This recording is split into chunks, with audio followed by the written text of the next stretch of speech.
Who are these figures here? Who's Trotsky? Who's Lenin? Who's Stalin? What are some interesting aspects of all of this?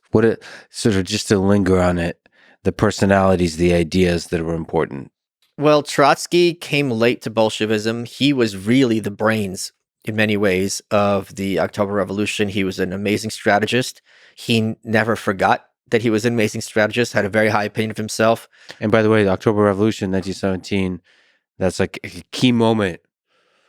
Of course, the Russian Revolution lasted a long time, but this was a key moment of a phase shift towards success of the Bolsheviks. Well, that was the moment. That was like, all right, we are the government now. Yeah. And now we have to make it's, like Thomas Jefferson said, I think it was Thomas Jefferson, or no, it's Ben Franklin, a republic, if you can keep it. It's like, all right, we've made our own kind of government if we can keep it, because that was the big question. You had an international blockade. You had the white armies, the Tsarist forces who want to restore Tsarism, or at least the parliament from right before Lenin took over. So this was a big kind of, in some ways, it was like the 2016 election. It's like, all right, we voted in Trump.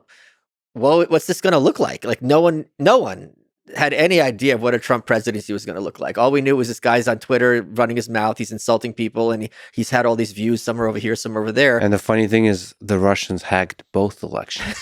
that's true. See, that's true. It was Putin and the Gremlin. So Trotsky was, Lenin's right-hand man. And he was, enormous. And to this day, he remains this kind of figure who is supposedly a less authoritarian, anti-Stalinist version of communism that people can endorse. And Stalin, of course, was Lenin's successor. At first, there was a triumvirate running Russia as Lenin was recuperating from strokes. Then very quickly, not very quickly, but gradually, and then suddenly Stalin became an absolute dictator, and he had a series of purges and so on and so forth, which solidified his control over the country. And of course, for Stalin, Trotsky later, but throughout, as you write, seemed to almost take on a supernatural character, wherein everything that went wrong in the USSR was due not just to his views, but to his direct orders from abroad.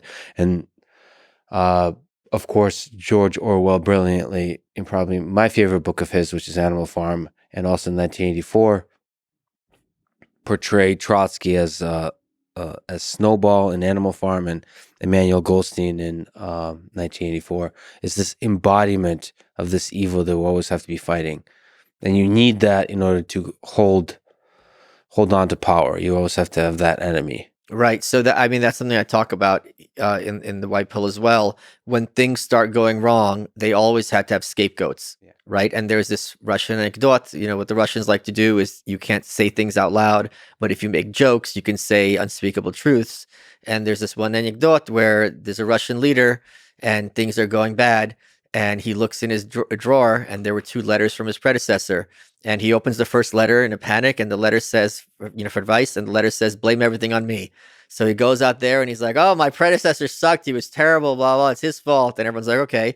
And then there's a calamity again. And he's like, oh, crap. So he goes back at his desk and he reads the second one, and it says, sit down and write 2 letters. So when things start going wrong, as they constantly did throughout the history of the Soviet Union, or any, totalitarian, authoritarian country, someone has to be to blame. Since we know that our ideology is true and scientifically true, if it's not working in reality, given the perfection of the ideology, someone must be intentionally undermining it and causing the disconnect between thought and reality.